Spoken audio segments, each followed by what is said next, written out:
So the UN the other day had an emergency meeting when Russia invaded Ukraine. And everybody went around and said what their position is for their respective governments. And to my surprise, I think most of the statements were good. The only people who sort of rode the fence, it was India and China, and they were clearly doing it for political reasons, for, you know, whatever economic ties and diplomatic ties they have with Russia. But most of the statements were solid. The best one is what I'm about to show you right here. This is the Kenyan UN ambassador giving the Kenyan government position on Russia invading Ukraine. Let's take a look and then I'll react. Kenya is gravely concerned by the announcement made by the Russian Federation to recognize Donetsk and Luhansk regions of Ukraine as independent states. In our considered view, this action and announcement breaches the territorial integrity of Ukraine. We do not deny that there may be serious security concerns in these regions, but they cannot justify today's recognition of these regions as independent states, not when there are multiple diplomatic tracks available and underway that have the ability to offer peaceful solutions. Mr. President, this situation echoes our history. Kenya and almost every African country was birthed by the ending of empire. Our borders were not of our own drawing. They were drawn in the distant colonial metropoles of London, Paris, and Lisbon, with no regard for the ancient nations that they cleaved apart. Today, across the border of every single African country live our countrymen with whom we share deep historical, cultural, and linguistic bonds. At independence, had we chosen to pursue states on the basis of ethnic, racial, or religious homogeneity, we would still be waging bloody wars these many decades later. Instead, we agreed that we would settle for the borders that we inherited, but we would still pursue continental political, economic, and legal integration. Rather than form nations that looked ever backwards into history with a dangerous nostalgia, we chose to look forward to a greatness none of our many nations and peoples had ever known. We chose to follow the rules of the Organization of African Unity and the United Nations Charter, not because our borders satisfied us, but because we wanted something greater, forged in peace. We rejected irredentism and expansionism on any basis, including racial, ethnic, religious, or cultural factors. We reject it again today. Kenya registers its strong concern and opposition to the recognition of Donetsk and Luhansk as independent states. We further strongly condemn the trend in the last few decades of powerful states, including members of this Security Council, breaching international law with little regard. Multilateralism lies on its deathbed tonight. It has been assaulted today as it has been by other powerful states in the recent past. We call on all members to rally behind the Secretary General in asking him to rally us all to the standard that defends multilateralism. We also call on him to bring his good offices to bear to help the concerned parties resolve this situation by peaceful means. Let me conclude, Mr. President, by reaffirming Kenya's respect for the territorial integrity of Ukraine within its internationally recognized borders. Thank you. That statement was damn near perfection. It really was. Here's why it's so brilliant.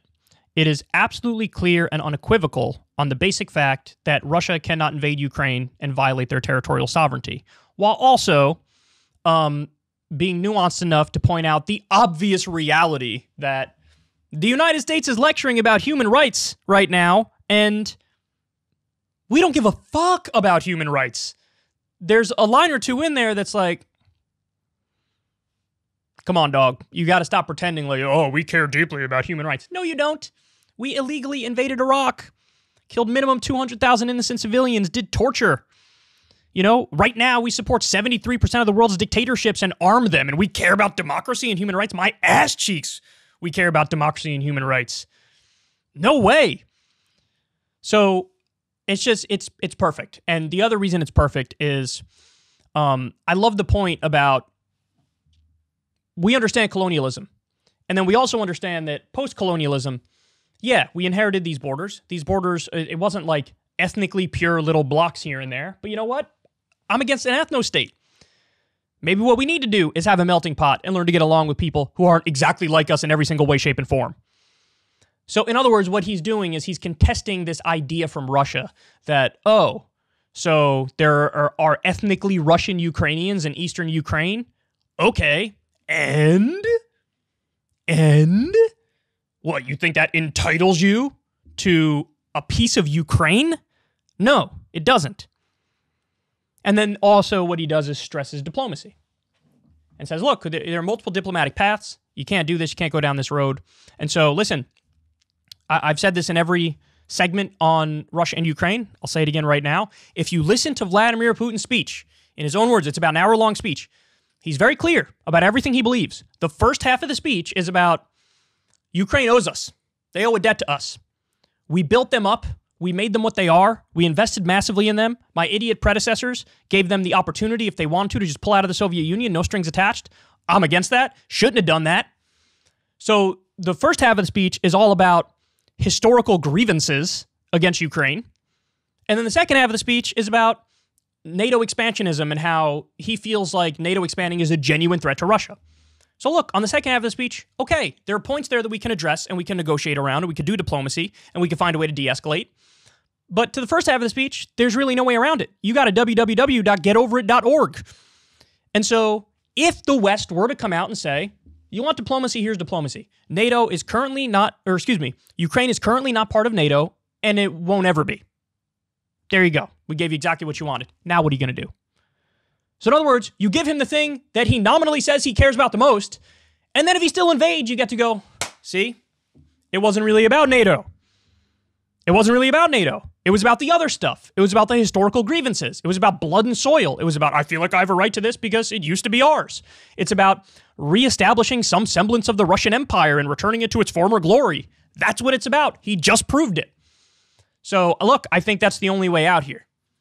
If I was Biden, I don't disagree with Biden's sanctions package. I think it was reasonable. It didn't go overboard. It was proportional. It tries to deter without escalating. So I'm actually with Biden on that. But if I gave Biden's speech, I would have said very simply, Ukraine is not part of NATO, and it never will be. And we'll give Russia 3 days to decide its path. If Russia continues to invade, well, then we know this was never about NATO. And it's about expansionist goals and imperialism. And look, again, hollow criticism coming from us because we are currently the world's sole superpower and we are imperialist. We are literally aiding and abetting a genocide in Yemen as we speak. We're sanctioning Afghanistan where millions of people are starving. So don't get it twisted. I'm not saying it's a strong criticism from the U.S. to go after Russian imperialism, because if the U.S. really wants to make the world better, we could cease engaging in our own imperialism and our own terrorism. So sort of a hollow point. But it also happens to be true, regardless of who the source is, that if we concede on the Ukraine-NATO point and they still invade, it's, the whole world rallies to our side. Like literally all of the world, except maybe Syria and Iran. So there you have it. Love the Kenyan speech. It was brilliant. And if only every nation thought like this. If you want to see me and Crystal Ball interview legends like Noam Chomsky, Cornel West, and more, subscribe to Crystal, Kyle, and Friends on Substack. $5 a month gets you the video version a day early. Remember, we take 0 ad dollars for this podcast. Or you can sign up on Substack for free and get the audio version a day later. Link in the video description box below.